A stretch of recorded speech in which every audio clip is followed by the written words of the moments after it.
Welcome to the Basilica of San Vitale in Ravenna, Italy. Many consider it the greatest 6th century building of the West, and it is certainly one of the world's most important examples of early Christian Byzantine art and architecture. Construction began around 526 at the behest of Bishop Ecclesias. He had resided in Constantinople, so was very familiar with the architecture of the Eastern Roman Empire. When San Vitale's construction commenced, Ravenna was ruled by the Ostrogoths, who were Arian Christians. Emperor Justinian, ruler of the Eastern Roman Empire, wanted to reclaim these western lands. Justinian's forces defeated the Ostrogoths in 540, and Ravenna became the seat of the Byzantine government in the west.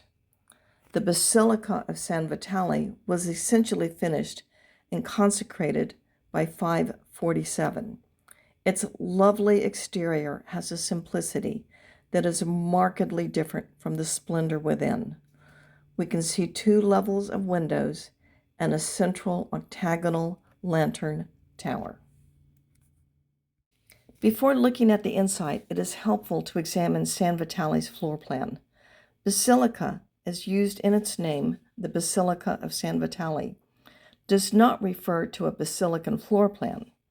As a part of a church's name, basilica is an honorific title conferred by the Roman Catholic Church on church buildings of exceptional historical and ecclesiastical importance, and this building most certainly qualifies.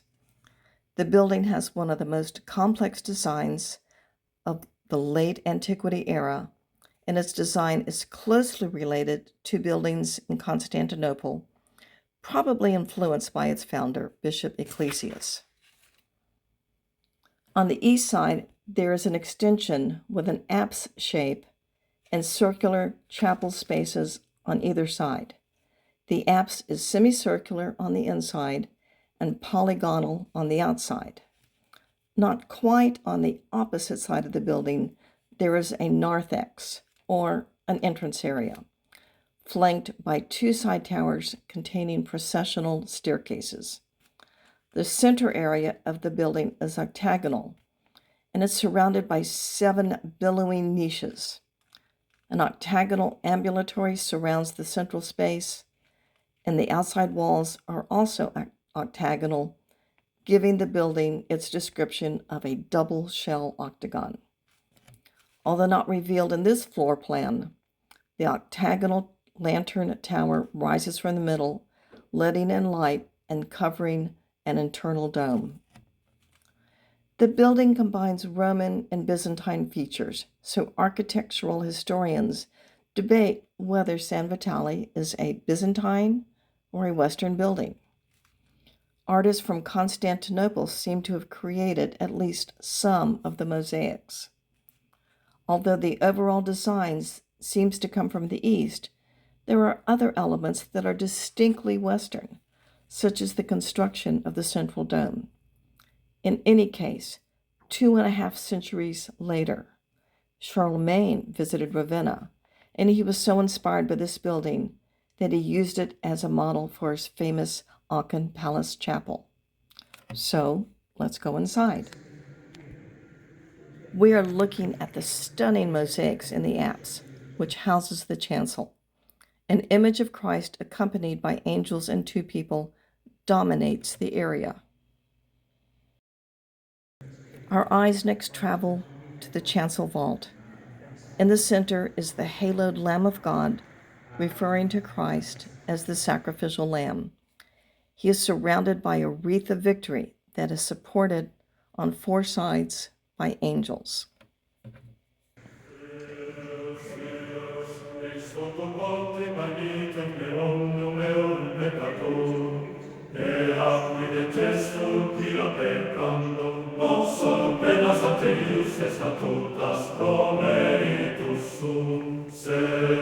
Sed impia offendites summum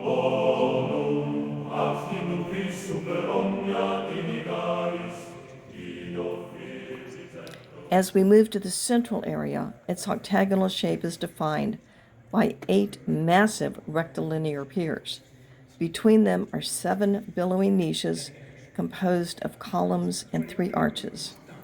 A gallery level sits above the lower ambulatory, and the arches and columns on both levels are carefully positioned to create a continuity of defined space between the 2 levels. The central dome is covered with frescoes that were painted in the late 18th century. Looking around, we see multiple windows bringing light into the interior. We return to the chancel and the apse, and we will now look at some of these mosaics in greater depth.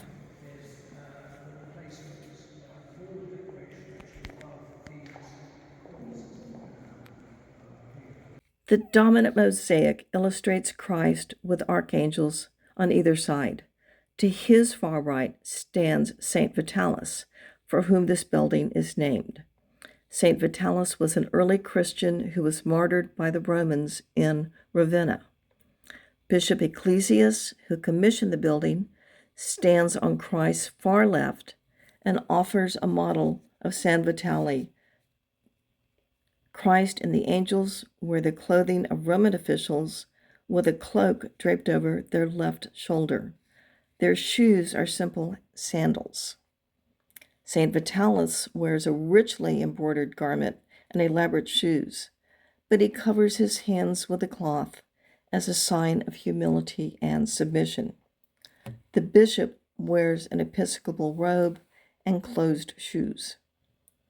Christ offers a gold martyr's crown to St. Vitalis, the patron saint of the church, and Christ is sitting on a blue globe placed on a green field with flowers, but with a background of gold, thus connecting heaven and earth.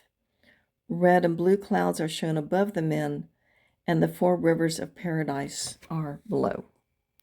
As we turn to the sides of the chancel, we see the iconic mosaics of the Byzantine Emperor Justinian and his wife, Empress Theodora. The mosaics are well known for good reasons. Besides being beautiful, they tell us a great deal about authority and influence. Although Justinian and Theodora never went to Ravenna, these prominent mosaics leave no doubt as to their power. Justinian anchors the left panel, surrounded by important men. On his head is both a crown and a halo, representing his political and religious powers, and he holds a gold plate used for bread during the Eucharist. His garment is an imperial purple, uniting Justinian visually and symbolically with Christ's image. Maximian, who served as bishop in 548 when the church was consecrated, stands next to Justinian. Maximian is holding a jeweled golden cross and is attended by 2 tonsured monks. The imperial guard hold a shield with a monogram of Christ. In total, there are 12 men attending to Justinian, paralleling the number of Christ's apostles. Except for a couple of the imperial guard, the men all look directly at us. The background is gold, indicating they are in a divine sphere, and their figures cast no shadows. The panel to our right presents Theodora, attended by ladies of the court to her left and eunuchs to her right. Theodora's attire is pure luxury. Her robe is trimmed in gold, and her crown is adorned with large pearls. Like Justinian and Christ, she wears a garment of imperial purple, and she carries a golden chalice for wine for the Eucharist. And, like Justinian, Theodora has a halo around her crowned head. Her female attendants are beautifully attired, and some hold their hands out so we can see their precious jewelry. Theodora and some of her attendants stare directly at us, while others gaze in different directions. Interestingly, This retinue appears to be within a building, as evidenced by the architecture above and the door to our left. The eunuch to Theodore's far right holds open a curtain, revealing a fountain of water, as if beckoning her into a courtyard.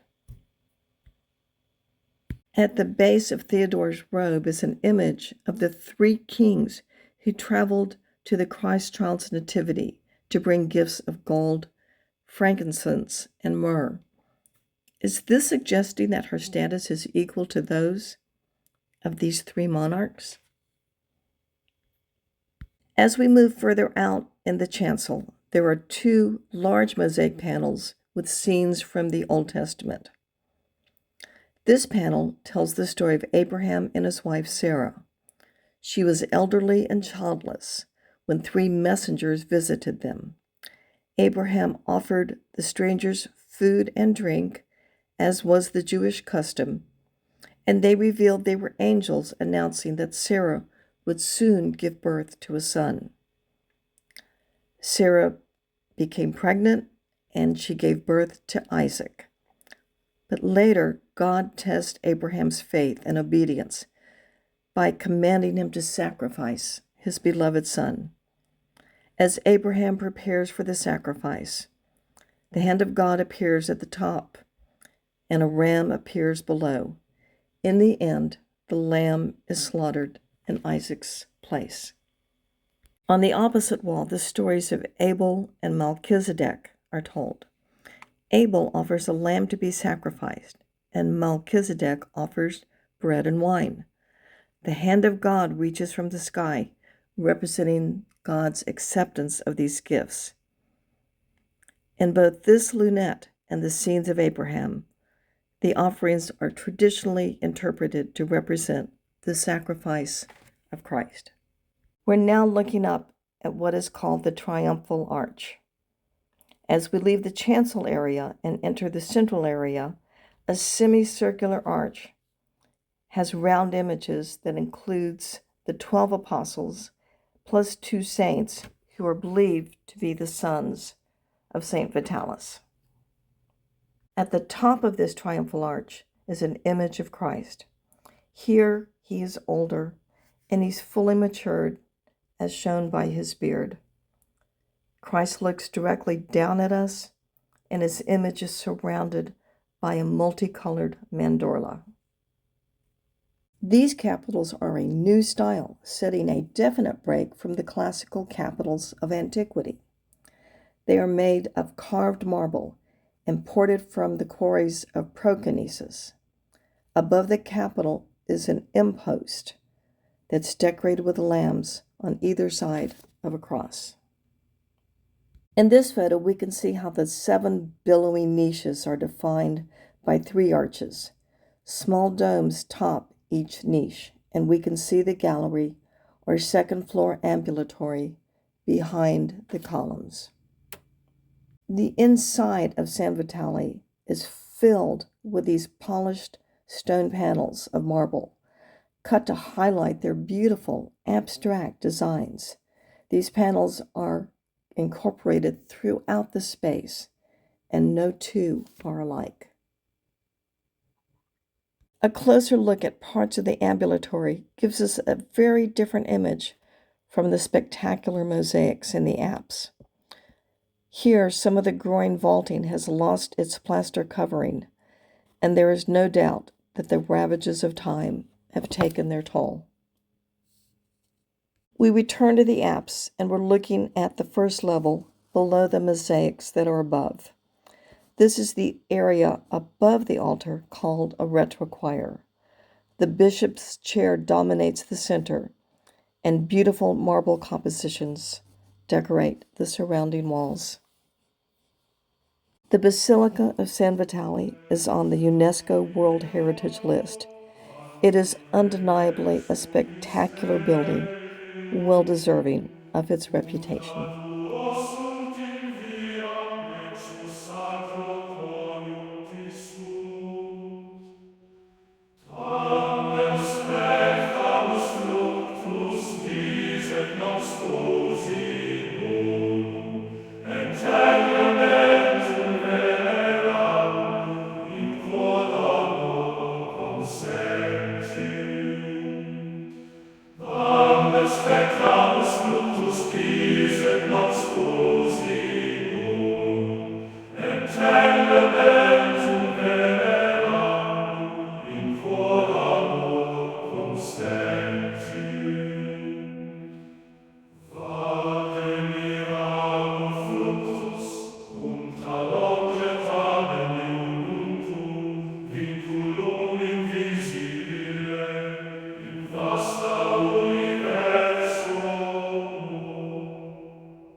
Spectamus fructus dies et nox